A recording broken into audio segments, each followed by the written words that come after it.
Liftoff of Space Shuttle Atlantis on a mission to build, resupply, and to do research on the International Space Station. Houston now controlling. Atlantis begins its penultimate journey to shore up the International Space Station. From the dawn of man, there have been many mysterious sightings and reports from the heavens. Some of these are depicted in caveman drawings from thousands of years ago. This drawing comes from Itolo, Tanzania, and dates back over 29,000 years. It appears to document UFOs sending rays to the ground with what seems to be impact marks on the Earth's surface. Proof of alien visitation continues throughout human history. Here we see a picture of Nuremberg on April 14, 1561. Hans Glasser was a journalist of the 16th century. He described a mind-blowing event that occurred in the early hours of the morning. His drawing shows a sky full of strange objects flying back and forth and engaging as if it was an episode of Star Wars, with spacecraft screaming through the skies and fire on the earth. He reports many of the residents witnessed this event and they saw it as a sign of God. And then the Foo Fighters of World War II.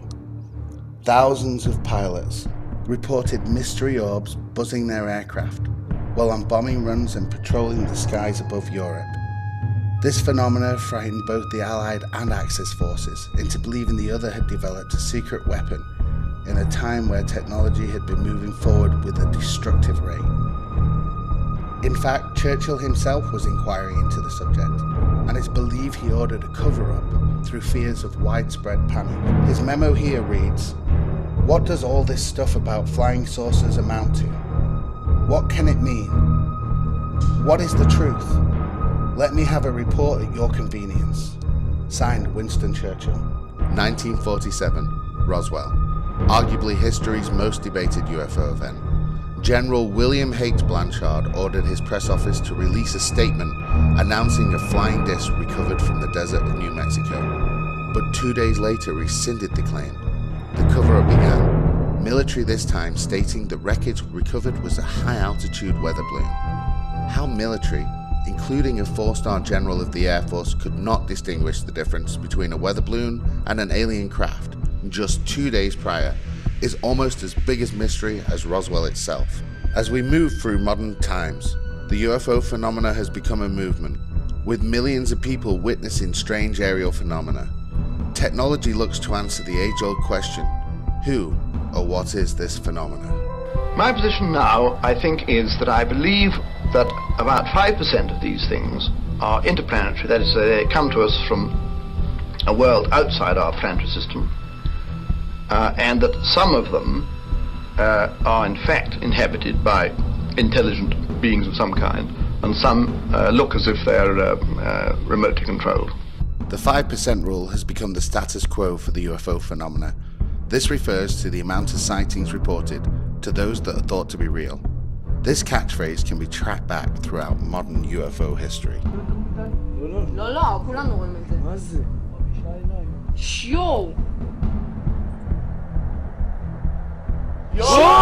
I investigated each and every one of them, and I found that about 80% could be explained, 15% insufficient data, but 5% extremely interesting. Here are some of the most compelling cases in recent UFO history that fit the 5% club. Rendlesham Forest, over a 2-day period starting December 28, 1980. This nuclear-armed airbase located in Britain was subject to an invasion of unidentified flying craft. In this Larry King interview on CNN, Colonel Holt describes what he witnessed.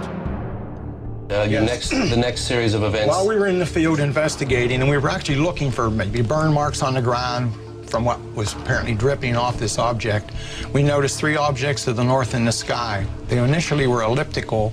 They were illuminated with multiple lights and were moving at high speed in sharp angular patterns. We noticed 2 objects to the south.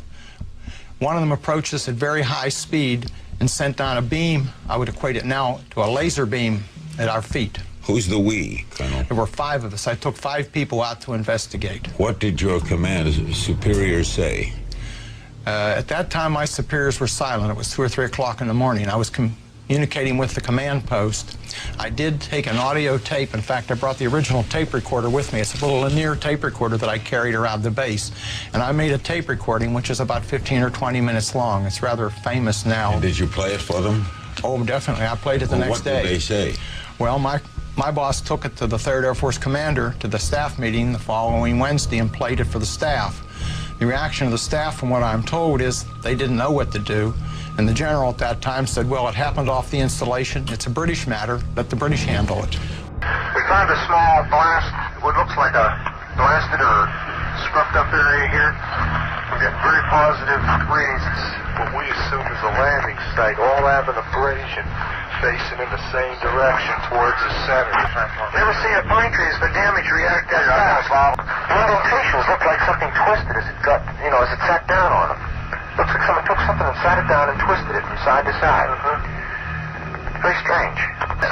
Getting a definite heat reflection off the tree, about 3 to 4 feet off the ground. Yes, where the spot is. Same place where the spot is. We're getting that heat. Spot on the tree directly behind us. I picked up the same thing, and one off to your right. 3 trees in the area, immediately adjacent to the site, within 10 feet of the suspected landing site. We're picking up heat reflection off the trees. This is eerie. This is strange. We are getting an indication of a heat source coming out of that center spot. We're hearing very strange sounds out of the farmers burning our animals. It's very, very active, making an awful lot of noise. Yeah, it's a strange, small red light. Looks to be out maybe a quarter to half mile, maybe further out. See if you can get the star scope on it. The light's still there, and all the barnyard animals have gotten quiet now. Weird. It appears to be maybe moving a little bit this way. It's brighter than it has been. It's coming this way. It is definitely coming this way. Pieces of it are shooting off. There is no doubt about it. This is weird. Okay, we're looking at the thing. We're probably about 200 to 300 yards away. It looks like an eye winking at you. It's still moving from side to side. And when you put the star scope on it, it sort of has a hollow center, a dark center. It's like the pupil of an eye looking at you and winking. Past the farmer's house and across in the next field, now we have multiple sightings of up to 5 lights with a similar shape and all, but they seem to be steady now rather than a pulsating or glow with a red flash. We just crossed the creek, and we're getting what kind of readings now? Getting 3 good clicks on the meter, and we're seeing strange lights in the sky. Here he comes from the south. He's coming toward us now. Now we're observing what appears to be a beam coming down to the ground. This is unreal. And the flash is so bright to the star scope that it almost burns your eye. Another compelling case study is Japan Airlines Flight 1628. On November 17, 1986, Captain Kenju Teruyuchi was flying from Paris to an airport near Tokyo, Japan. They were on the Reykjavik to Anchorage section of the flight. At 5:11 p.m., the crew witnessed 2 unidentified flying objects to their left. These objects rose from below and closed in on the aircraft. Those 2 craft then departed, and a much larger disc-shaped object started trailing them. It was as if they had been scouted and hunted down. For the next 50 minutes, they were pursued by this unearthly craft through the Alaskan darkness. That forced the pilots to request a change of course from the air traffic control. The pilot stated they had to get away from that object. Captain Teruyuchi said he could feel the heat from the intense glow of the object on his face. Here's a recording of the communication with air traffic control from that day. Deviate from some object. Equilibrating 240. Spinner 1628 Heavy. Deviation is approved as necessary for traffic. Quite a bit. Like a formation. Spinner 1628, sir. Do you still have the traffic? Disappeared. Then off into an area. Spinner 1628, I understand you do not see the traffic any longer. Almost immediately after this exchange, an urgent message comes in from Elmendorf Air Force Base. Yeah, this one has 2. We have confirmed there is a flight size of 2 around here, 1550 squawk. 1 primary return only. Okay, where is he following him? It looks like he is, yes. Okay, stand by. Spinner 1628 Heavy. Military radar advises they are picking up an intermittent primary target behind you. In trail, I say again. Do you have anybody to scramble up there, or do you want to do that? Oh, we're going to talk to your liaison officer about that. It's the concern of Japan Airlines taking a 360 now and still following. Okay, we're calling the military desk on this. With military radar confirming the alien craft, and a pilot with over 10,000 hours of flying experience, this makes JAL 1628 one of the best documented cases in UFO history. It's worth noting that Captain Teruyuchi was grounded by Japan Airlines for talking to the press and was only reinstated as a pilot years later. With all the evidence and compelling information out in the public domain, it would be unimaginable that any denial would be in existence.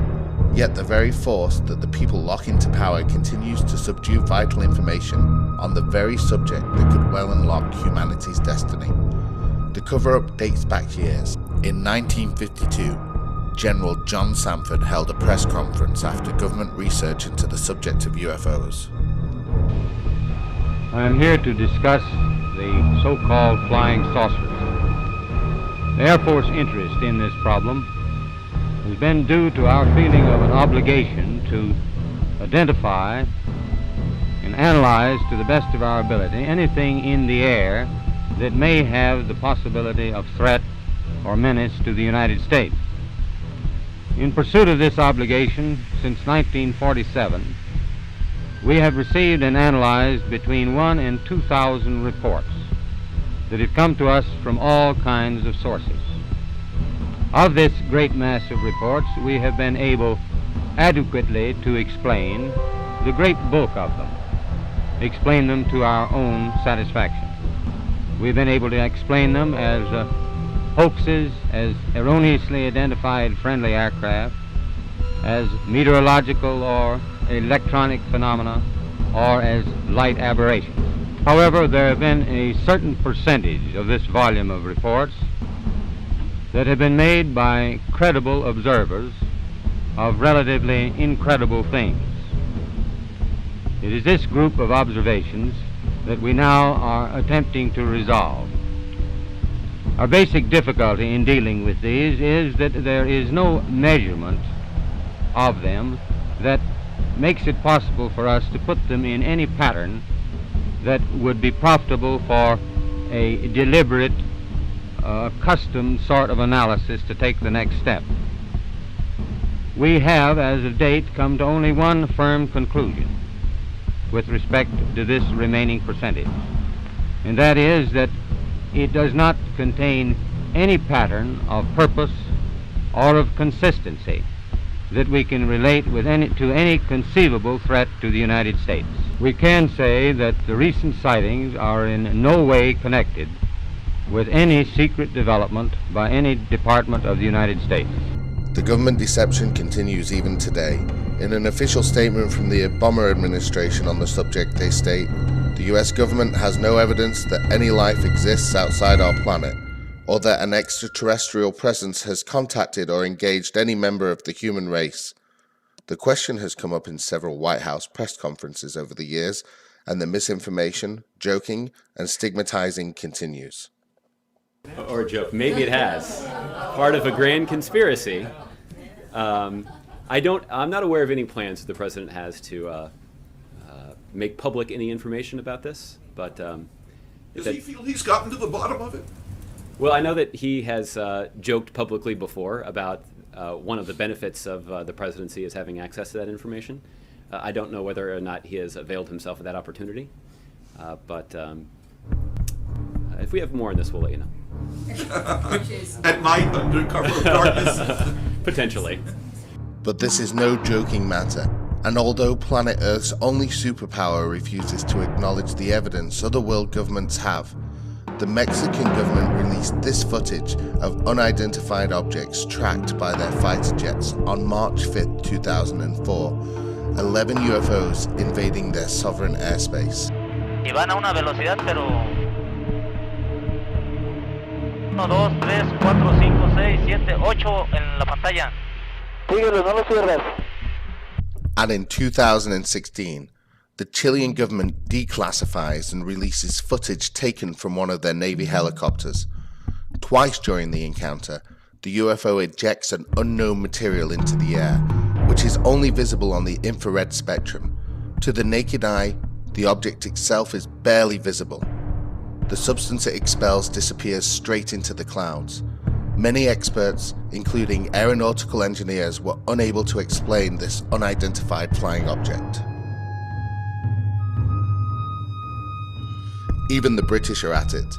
In recently declassified UFO files from the Ministry of Defense was a story of a fighter pilot, Milton Torres, ordered to shoot down and destroy an unidentified flying object. Here in an interview with Sky News, he talks about his experience. Milton Torres, he's in Miami for us, and over 50 years ago he was ordered to shoot down a UFO when he was based in Britain, and he was flying over East Anglia, wasn't far over Norwich City, and he was told to shoot down what appeared to be a huge object. You could say, hey? You could say it was somewhere between Norwich and Ipswich. It was right in that area. Milton, I know that you locked on and then there was nothing to fire at because this thing went like the speed of sound at, say, 10,000 miles an hour. I have no idea. It was 10 Mach. 10 Amazing. Mach, at least. You must have, I mean, for the last 50 years, this thing must have haunted you, didn't it? It certainly did. I wanted to know what it was in the worst possible way. This is the sort of thing a scientist wants to dig his teeth into. Did you do some research on it? Are you there? Say again? I was just wondering, have you spent a lot of time researching into what it might have been, what it could have been? Well, yes, I did. I did a lot of researching on my own, but I found nothing that we knew of. So that's the best I could come with it. It was just way too fast and way too, well, let's put it this way. It aberrated all of the laws of Newton that Sir Isaac Newton put in place. So that's why I know it was something different. And it certainly wasn't, you don't feel you could have been fooled by reflections in the sky. There was something solid, something tangible No, there were two of us. There were two of us, myself and my wingman, and my wingman, for the life of me, I cannot remember who he was, but whoever he was, I just didn't know who the hell besides myself could be seeing this. So that was two radars up there, not just one, and the GCI radar as well. When you went up to fly again after that, I mean, did you always think I might see it again? Well, I always hoped, but I never saw it again. And what about other pilots? Did you ever talk to other pilots about it? I mean, did other pilots say, yes, I've seen talked something? to several others. I've talked to several others, and most of them have said they've seen something, but they didn't know what it was. But presumably, and that's about the bottom line. But everybody like you presumably was sworn to silence and sort of threatened by the government to keep your mouth shut or lose your job. Well, let me tell you why it was so scary to me. They promised to take me out of my airplane, and I loved my airplane more than I loved anything, including my mother. You know, so as far as I was concerned, that was heresy to talk like that. So when they said that, they got my obedience. Sounds like they got your attention, and you got ours as well. Milton Torres, it's been a pleasure talking to you here on Sky News. Thank you very much for joining us from Miami. And yet, even as its allies declassify select information on this phenomena, the American institutions remain tight-lipped. The one country in the world qualified to know and take us into the age of disclosure continues to evade and deceive this solid evidence that only the meek-minded could deny, and the reason why may be more frightening than a hostile alien invasion itself. Now, this conjunction of an immense military establishment and a large arms industry is new in the American experience. The total influence, economic, political, even spiritual, is felt in every city, every state house, every office of the federal government. We recognize the imperative need for this development, yet we must not fail to comprehend its grave implications. Our toil, resources, and livelihood are all involved. So is the very structure of our society. In the councils of government, we must guard against the acquisition of unwarranted influence, whether sought or unsought, by the military-industrial complex. The potential for the disastrous rise of misplaced power exists and will persist. We must never let the weight of this combination endanger our liberties or democratic processes. We should take nothing for granted. Only an alert and knowledgeable citizenry can compel the proper meshing of the huge industrial and military machinery of defense with our peaceful methods and goals, so that security and liberty may prosper together. Akin to and largely responsible for the sweeping changes in our industrial military posture has been the technological revolution during recent decades. In this revolution, research has become central. It also becomes more formalized, complex, and costly. A steadily increasing share is conducted for, by, or at the direction of the federal government. Today, the solitary inventor, tinkering in his shop, has been overshadowed by task forces of scientists in laboratories and testing fields. In the same fashion, the free university, historically the fountainhead of free ideas and scientific discovery, has experienced a revolution in the conduct of research. Partly because of the huge costs involved, a government contract becomes virtually a substitute for intellectual curiosity. For every old blackboard, there are now hundreds of new electronic computers. The prospect of domination of the nation's scholars by federal employment, project allocations, and the power of money is ever present and is gravely to be regarded. Yet in holding scientific research and discovery in respect, as we should, we must also be alert to the equal and opposite danger that public policy could itself become the captive of a scientific, technological elite. It is the task of statesmanship to mold, to balance, and to integrate these and other forces, new and old, within the principles of our democratic system, ever aiming toward the supreme goals of our free society.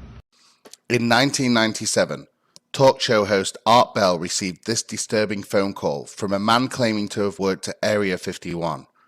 As this call was unfolding, the entire radio station was knocked off air and only returned on backup systems, with the caller never to be heard of again. Area 51. Yeah, that's right. Were you an employee or are you now? A former employee. Former employee. I was let go on a medical discharge about a week ago, and I've kind of been running across the country. Oh man, I don't know where to start. They're gonna they'll triangulate on this position really soon. You can't spend a lot of time on the phone, so give us something quick. Okay, what we're thinking of as aliens are they're extra-dimensional beings that an earlier precursor of the space program made contact with. They are not what they claim to be. They have infiltrated a lot of aspects of the military establishment, particularly the Area 51. The disasters that are coming, the military, the government knows about them, and there's a lot of safe areas in this world that they could begin moving the population to now. But they're not doing anything. They are not. They want the major population centers wiped out so that the few that are left will be more easily controllable. If this call was legitimate, it would mean that the human race would be in imminent danger, and would explain an alien agenda far darker than one could imagine. The aliens won't let it happen. You reveal all their secrets. They exercise strict control over us. One thing is for certain, UFO sightings are on the rise. In 2017, reports of craft and unusual phenomena are already higher than any year before. There is a buildup of activity and an increasing call for disclosure.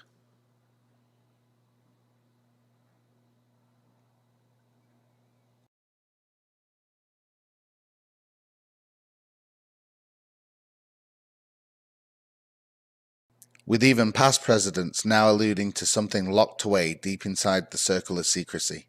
It would seem we are heading towards a penultimate conclusion to this age-old question. I got a letter from 13-year-old Ryan from Belfast. Now, Ryan, if you're out in the crowd tonight, here's the answer to your question. No. As far as I know, an alien spacecraft did not crash in Roswell, New Mexico in 1947. And Ryan, if the United States Air Force did recover alien bodies, they didn't tell me about it either, and I want to know. Tell me about the time you once saw a UFO. Well, I was the district governor of 56 Lions clubs in southwest Georgia, and I had to visit all the Lions clubs and make a speech. And I was outside a school lunchroom one night, right before sundown. It was getting dark, and we were getting ready to eat supper. And I and about 25 men were standing around, and all of a sudden, in the western sky, we saw a strange light coming toward us, a round light, and it got closer and closer, and right above the pine trees, it stopped. And then it began to change colors from blue to red to white. And then it stayed there for a while. We were all aghast. We didn't know what it was. And then it just disappeared into the west. That was the end of it.